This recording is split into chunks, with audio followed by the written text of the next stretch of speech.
Archaic Records.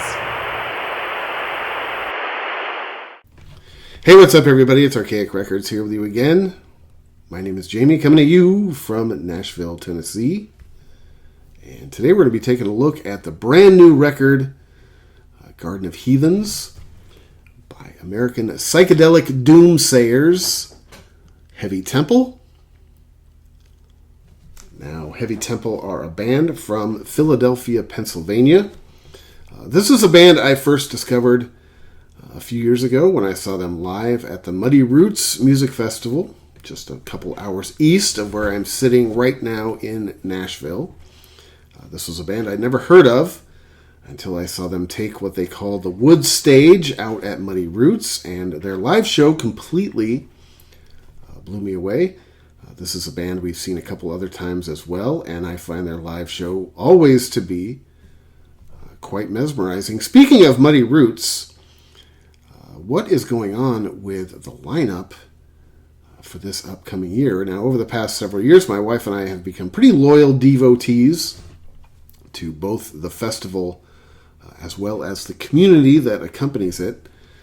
But this year's lineup is looking pretty rough.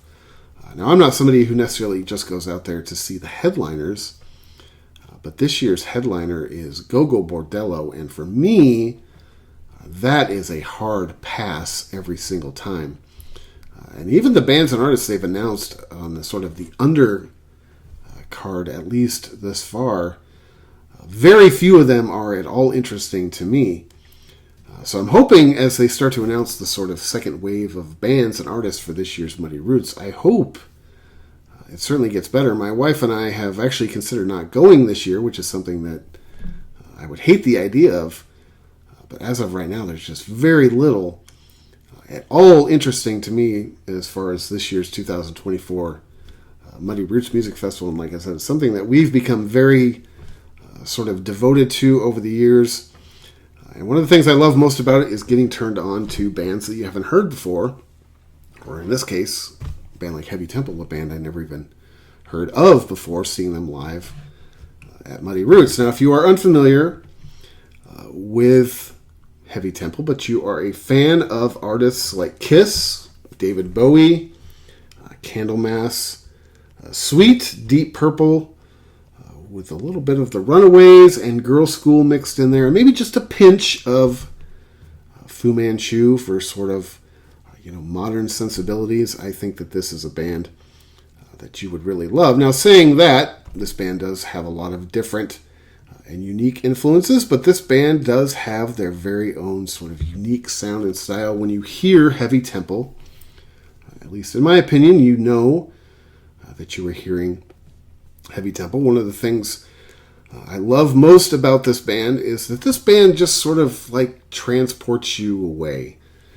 If you've had a long day at work, you don't really like your coworkers, you come home, you find out that your dog has just baked a fresh biscuit on the couch. This is the type of band you can put on. You sort of close your eyes and you can sort of escape with them. This is not necessarily music that you want to sit down and listen to while you're doom scrolling through your phone. This is music that you want to sit down and really sort of close your eyes and take it all in. This music is, it's very layered. There's a lot going on. It's complicated without being techie. It is also heavy, but the thing I'm not a big metal guy, right? And the thing I don't like about metal, and I'm not saying that Heavy Temple is a metal band, but the thing I don't like about metal generally is I don't just like being, bludgeoned over the head. Especially when it comes to things like, extreme metal, which to me is basically just, moronic. I mean, this music is heavy, but, there's a lot going on. There's subtlety. There's nuance. This music moves. It has hips. I would say that this music, is feminine, but it's not girly. Meaning that this music has, machismo. It has balls. It has confidence. It has what I would describe, especially considering this band's geographic origin. This band sort of has a Philadelphia swagger. Now, if you've ever met anybody from Philadelphia, they tend to have a little bit of a swagger because Philadelphia isn't necessarily, the friendliest town in the world, despite being nicknamed the city of brotherly love. This band has confidence, and I think that confidence makes their music quite sexy. Have I mentioned that I'm a fan yet? As far as the new record goes, and really with every heavy tempo record, of course, what you're going to get, right out of the gate, is you are going to get just some incredible artwork. That is one of the things about this band's records that I love the most. This is one of the reasons why my wife and I like collecting heavy tempo records. This is why I like collecting all records. Of course, their sleeves sort of have this sort of signature look. I'm probably going to mispronounce his name, but the artist who did this sleeve in particular, his name is James Bosma. You open up the gatefold, and you've got a pretty nice picture of the band, the co-conspirators on this record. This is a record, when it was announced, I was extremely excited about. This was a record that I believe their last record came out in 2021. It was a record called Lupi Amorous. I'm sure I'm totally mispronouncing the name of that record. But this was a record that I was extremely excited about when it was announced for 2024.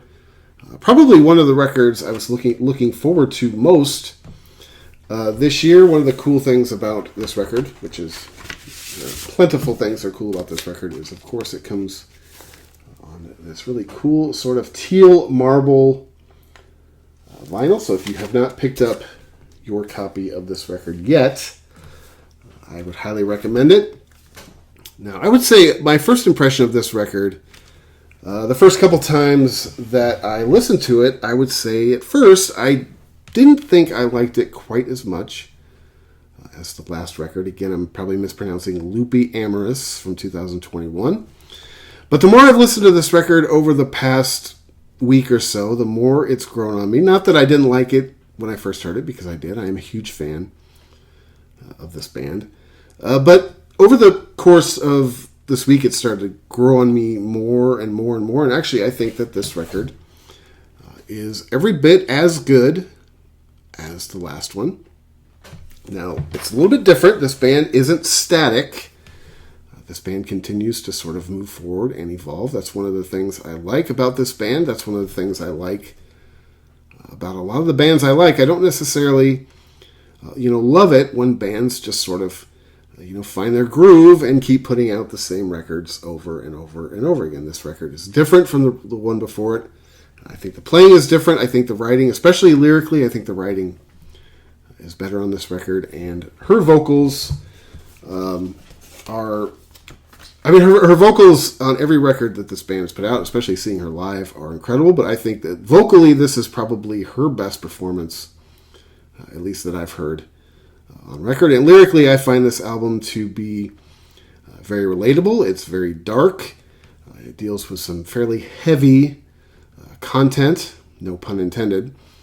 But this is a record, like I said, when I first listened to it, when it first came out, it wasn't something that I liked it. Not saying I didn't like it, but I didn't necessarily love it as much as I liked the last record. But I would say over the course of this week listening to it, that this record is every bit as good as the last one. The record starts off, side one, with a song called Extreme Indifference to Life, which raises the question to me, is it even possible to be extremely indifferent? I mean, would it be like, as your wife says to you, honey, how are your peas? Yeah, they're okay. Or is it like, yeah, they're fine. They're peas. Choking them down. If it is possible, though, to be extremely indifferent to life, that is something that I can completely relate to at this point in time. I mean, it seems to be taking forever, doesn't it? Every day you wake up is a day on the wrong side of the dirt, as far as I'm concerned. But to me, lyrically, this song talks a lot about the topic of depression.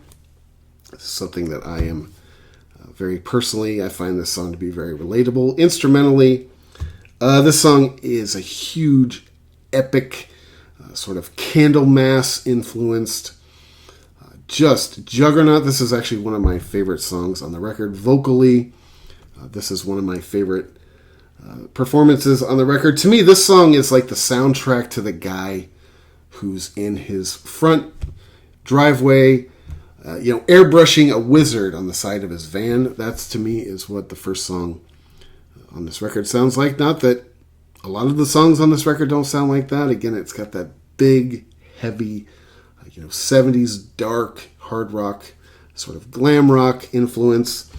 The song Extreme Indifference to Life is one of my favorite songs on the record. Dare I say, one of my favorite songs in this band's entire catalog. The second song is a band called Hiraeth. To me, this song is, instrumentally, it's pretty straightforward. It's very chuggy, very like 1970s sort of Kiss sounding. This song makes you wish you were with, a couple of friends driving in an El Camino, down to Tijuana to indulge in tequila and poontang.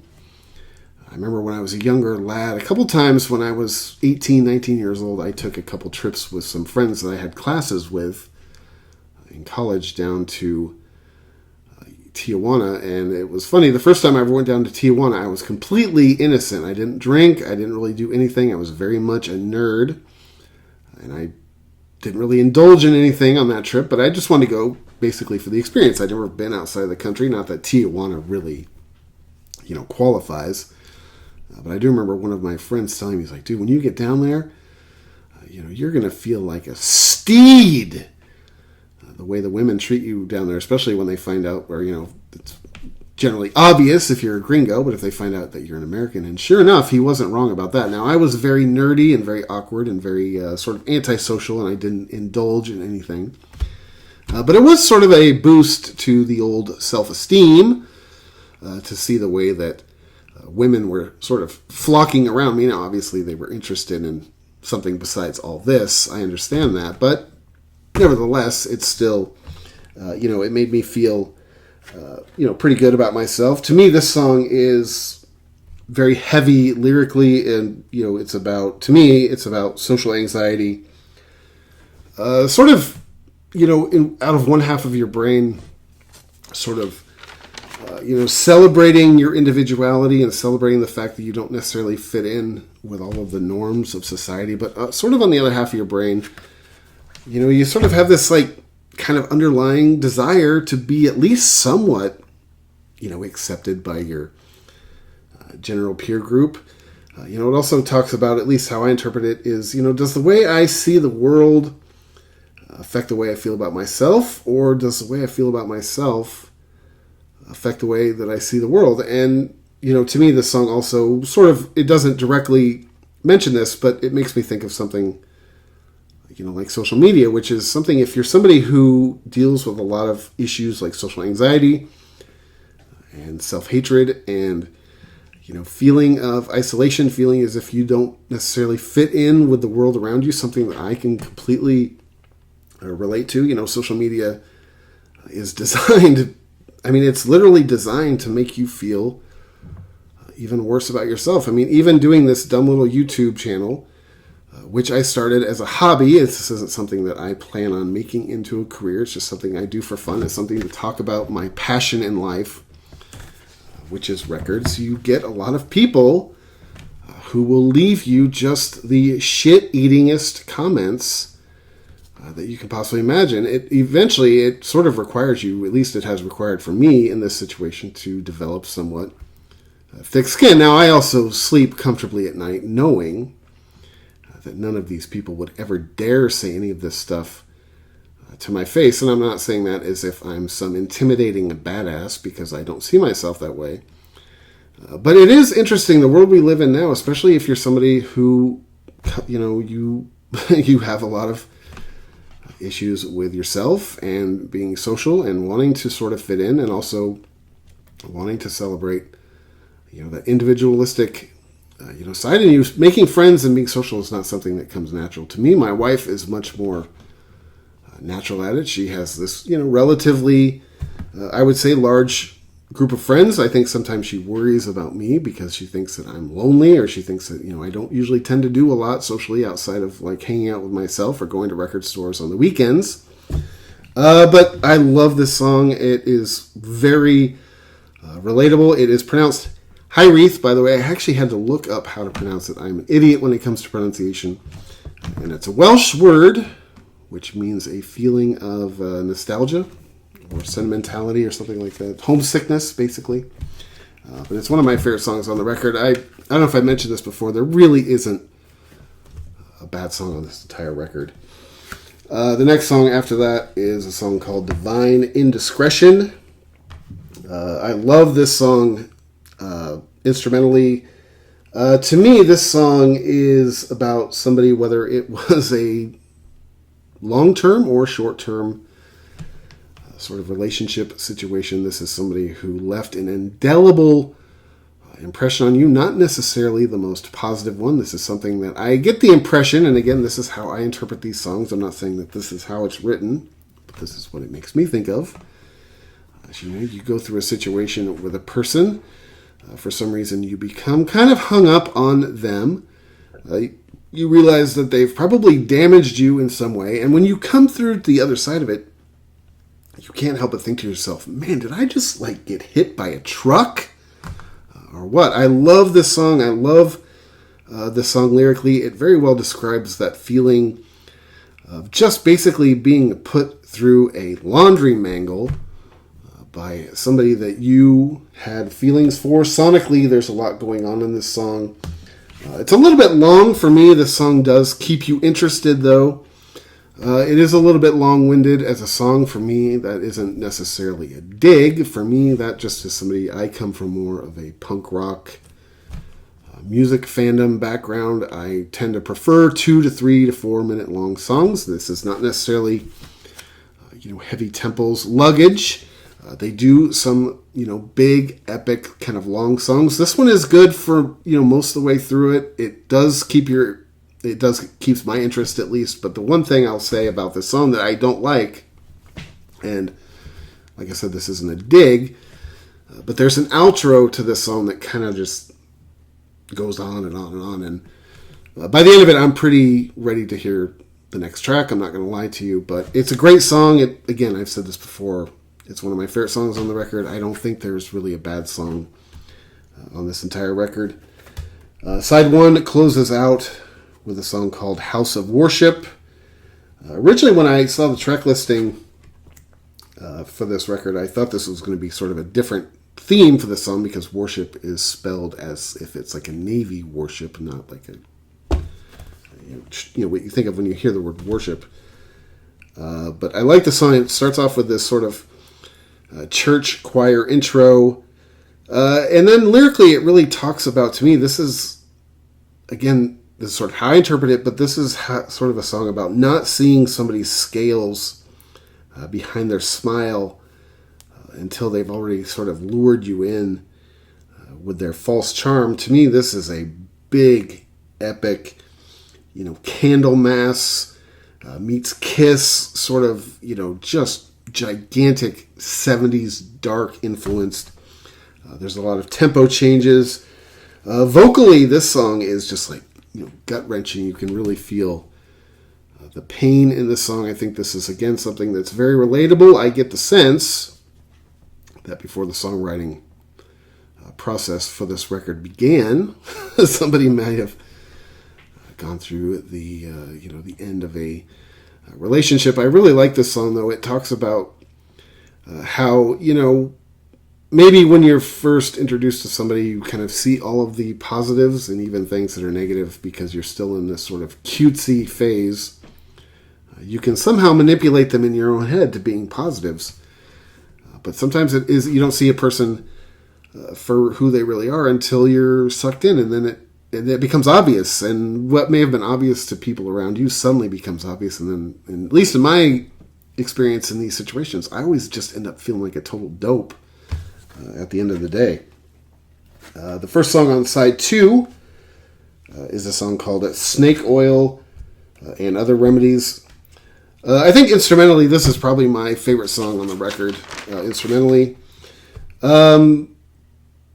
This song is basically about, the way at least I interpret it, is about somebody who you are just begging, and you're begging them to feel the same way about you as you do about them. I mean, this song talks about, lyrically, she talks about how I'm praying for you, I'm on my knees, I'm like begging for you. This song makes me think of a situation that I was in, and again, I'm not saying that this is what this song is about necessarily, but this is what it makes me think of, and this is how I sort of personalize this song. Is I was in a relationship for many years with somebody who was a chronic cheater.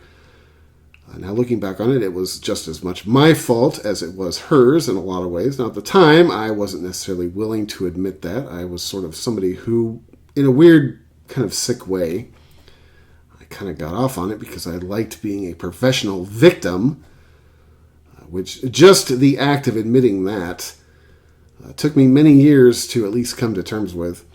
But this was a girl who I had very strong feelings for. She was somebody that I just desperately wanted her just to want me as much as I wanted her.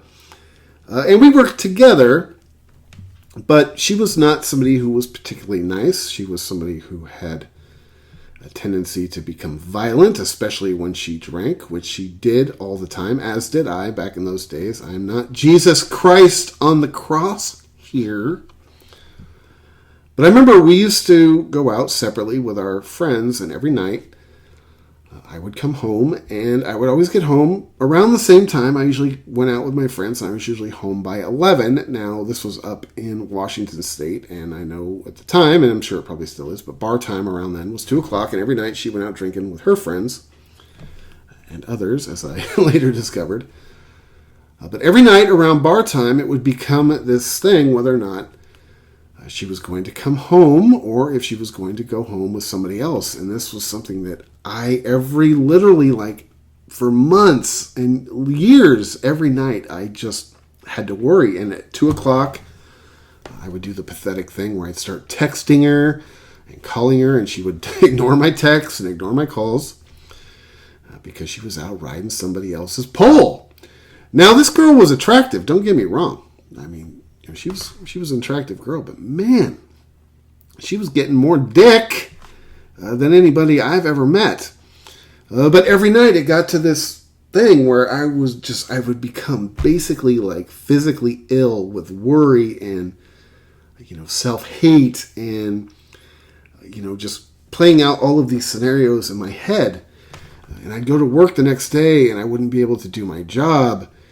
And the next time I would see her, I would tell her, it's done, it's over, that's it, I can't take this anymore. And somehow she would talk her way back into me, or, talk herself out of it, and then I would forgive her. And the very next day, the whole cycle would begin again. And now I'm not saying that she behaved this way for the whole 5 years we were together, but we ended up being together for about 5 years, and I can tell you that our relationship never really got much better than that, son. So anyway, that's how I interpret this song. Again, I'm not saying that this is how this song is written, but that's just sort of how I analyze it. I love this song. Instrumentally, it's one of my favorite songs on the record. And again, her vocals on this song are just the jugs, in my opinion. The next song after that is the title track, In the Garden of Heathens. This is a really cool, very sort of down-tempo, acoustic, instrumental song. I have to say, it's really beautiful. The song after that is called Jesus Wept. To me, this song actually is, stylistically, this song is totally different than everything else on the record. When I hear this song, to me, I hear like grunge. I hear like a lot of, influenced by like, Tad and, Mudhoney, and man, no complaints there. I love Tad and I love Mudhoney. So to me, this song, although it does have, because grunge was basically an offshoot of the 70s in a lot of ways. So it still has that 70s kind of like feel that you would expect from Heavy Temple. But to me, this has like a real like Seattle, grungy, kind of sound to it. To me, this song is about the comfort you take in knowing that someone is eventually going to be hung by the noose of their own dishonesty, or at least eventually will be found out for who they really are. And again, I'm going to harken back to the last story I just told, and the same girl that I just talked about. And I'm not here to throw rocks at anybody. I have no ill will towards her. I bear no grudges. That is a decision that I've made many years ago when it came to my personal life. But that same girl is somebody who had this trait that I should have picked up on before I did. But this was somebody who every month, she always had this new bestie, and they would become just obsessed with each other, and they would be totally inseparable. And for about the first month or so, my ex-girlfriend would always be on her best behavior. Now, after a while, I sort of picked up on this, this trend, and I kind of got to where I could recognize it. And she would always be on her best behavior, and she'd always be very funny with people, and she'd always be very complimentary, and she was always, very, over the top, sort of Mary Poppins-ish. But it was interesting because people who knew her around town, they knew how she really was. And you could always sense that when she was with a new friend and she was on her fake good behavior, that the people around her that knew her weren't really buying it, or at least were sort of keeping an eye on her. And eventually, over time, her and this new bestie would become comfortable around each other enough to where she would sort of start to let her real personality show through. And inevitably, this real personality would always sort of frighten off these new besties. And eventually, and this became even part of the pattern, where eventually her and these friends, they would always get into these fights. And then it was a big dramatic thing. But it was interesting to me because it always made me think of this. And it's hard to when you're kind of going through it and you're watching, it's kind of hard to put into words, but I always sort of took comfort in the idea when she had this new best friend, or this new person that she was obsessed with. This was her whole life now. I always sort of took comfort in the fact, this person's going to eventually find out who you are, just like the last, 15 best friends that you had did. I love this song. Like I said, this is another one of those songs that is just very relatable. I love the vocals on this song, and like I said, instrumentally, this song is probably one of the most unique on the record. The album closes out with another instrumental song called Psychomantium. Probably not pronouncing that right. To me, this song is just heavy, at least heavy as far as I'm concerned. To me, this song sounds like Venom and Sodom. You picture this song as if you're it's 1981, and you're with a bunch of friends in the forest, and you're drinking beer, and you're spray painting Iron Maiden, on Old Man Harris's old abandoned horse stable, and you're talking about how much school sucks, and you're telling your friends, man, I don't even have to graduate. My cousin's hooking me up with a job at the 76. I'm set, man. I'll be drinking beer every night. I'll be getting bitches. Fuck school, man. That's what this song reminds me of. There were kids when I grew up in a very small town in the mountains of Northern California, but we had a very sort of big kind of heavy metal subculture of kids in my school, or in my town, and there was a high school. There was sort of a continuation high school where a lot of these kids ended up getting sent, and I'm not laughing at them because they were kids who struggled academically. A lot of them struggled, behaviorally. A lot of them probably came from fairly gnarly situations, but there was a high school called Ridgeview in my hometown, and it had this reputation of guys like this, guys who had the Megadeth back patches, the guys whose biggest aspiration was to end up pumping gas at the Arco and drinking beer every night. And that's what this song makes me think of. Whenever I first heard this record and the song started, that was the first image that came into my head, was all these guys in my hometown, with the Accept t-shirts, with the Kill 'Em All back patches. I like the song. Like I said in the beginning, I'm not really a huge metal guy, so this is sort of kind of pushes up on my limit as far as what I like as far as metal goes, but it's a great song. It's very invigorating. It's very energetic. It's a good way to close out what I think is an excellent, excellent record. A record that I was very excited about when it was announced, a record that has not disappointed me at all. Like I said, when it first came out, and I first listened to it the first few times, I didn't like it quite as much as its predecessor. But as of right now, I think this record is excellent. It stands up very well on its own 2 feet. I cannot wait to see this band live again. If you happen to be out here in the Middle Tennessee area, my condolences to you and your families. But if you are here in Nashville, this band will be playing out here on May 11th at the Blue Room here in Nashville. I think that is going to be pretty snug. I can guarantee you that my wife and I will be there.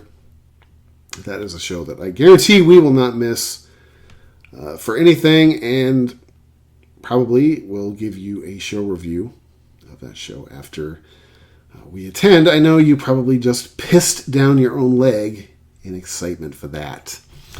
Anyway, man, if you have not checked out the brand new record by Philadelphia psychedelic doomsayers Heavy Temple, do yourself a favor and give this record a listen. I do not believe that you will be disappointed. Also, please keep in mind that your relationship with music is a two-way street.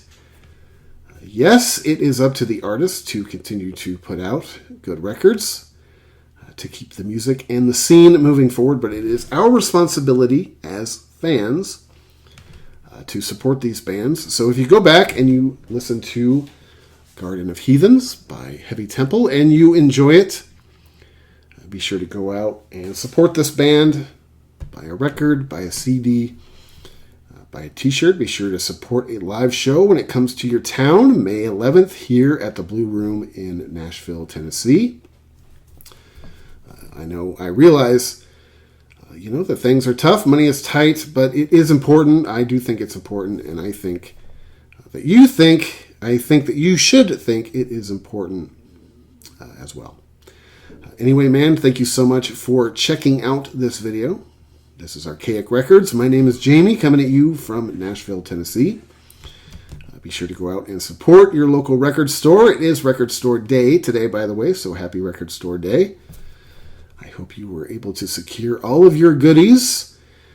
Be sure to check back every week for Morrissey Monday, a weekly celebration of all things Morrissey and the Smiths, as well as other record content and album reviews throughout the week. And until next time, my friends, talk to you then.